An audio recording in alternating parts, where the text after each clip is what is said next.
ଆପଣଙ୍କୁ ଓଡ଼ିଆ ଜିକେବେ ଆଲୋକ ଚ୍ୟାନେଲ ତରଫରୁ ଆପଣଙ୍କୁ ସ୍ୱାଗତ। ପ୍ରଶ୍ନ 1।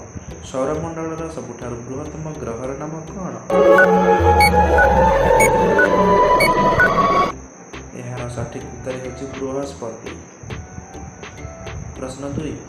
ମହାତ୍ମା ଗାନ୍ଧୀଙ୍କୁ ମହାତ୍ମା ଆଖ୍ୟା କିଏ ଦେଇଥିଲେ?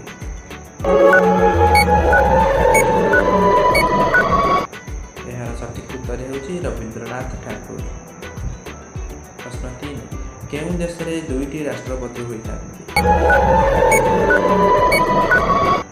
ଏହାର ସଠିକ୍ ଉତ୍ତର ହେଉଛି ସାନ ମାରିନୋ। ପ୍ରଶ୍ନ 4। କେଉଁ ତାରା 76 ବର୍ଷ ପରେ ଦେଖାଯାଏ?